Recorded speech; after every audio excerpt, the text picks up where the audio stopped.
What is the difference between a will and a revocable trust? A will does not avoid the probate process. A revocable trust does avoid the probate process. With a will, your assets will be distributed in a lump sum at the end of probate. With a revocable trust, your assets can be distributed in a lump sum. They can be kept inside of that trust to be managed on behalf of your spouse or your kids, or they can be distributed out for controlled distributions. Things like age-based distributions when they turn 20, 25, 30, etc. Event-based distributions when they graduate college, get married, buy their first home, or you could reinvest that money on behalf of your kids inside of that trust, not allow them to touch the principal of those investments, but allow them to take distributions from those. With a will, your assets and who you're passing those assets down to is public information. When you file that will with the probate courts, it all becomes public. With a revocable trust, your assets and who you're passing them down to is not public information because you're not filing that trust document in any way with any of the courts. So it's all private information. With a will, you can change, amend, or cancel that will at any time. Same thing with a revocable trust. You can change, amend, or cancel at any time. As long as you are the trustee of that revocable trust, you have that ability to do so.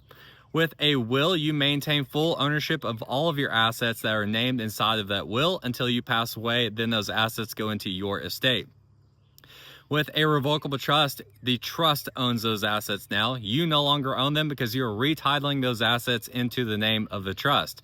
Now, while you are alive, you can be the trustee and have full control over the assets inside that trust, so you don't lose control over them. You just no longer own those in your personal name.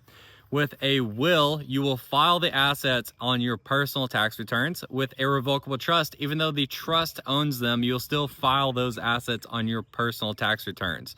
With a will, when you're going through the probate process can take up to 1 to 2 years, depending on the complexity of your estate, the probate attorney that you're working with, the court system you're working with, or if there's anyone contesting the will, the validity of it, or how you are distributing those assets. With a revocable trust, you will not have to go through the probate courts. No one's contesting the will or what's happening with probate, so you wipe out a huge chunk of that timeline.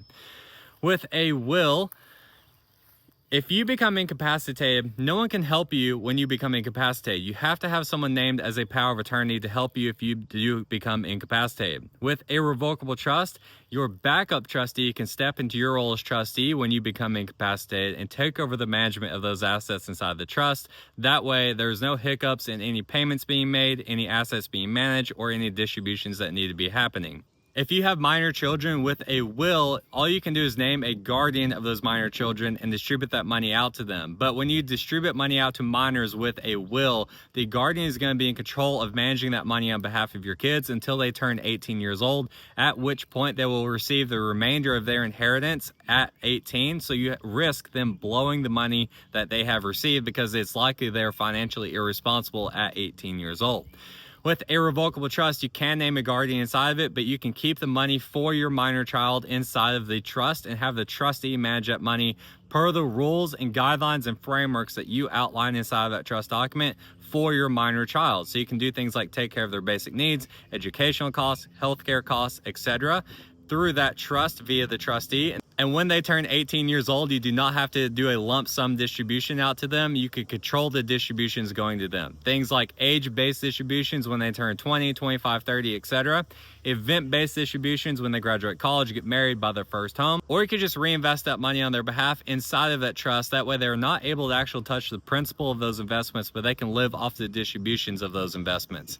If you want help setting any of this up, click links below and schedule a time to talk to someone on our team.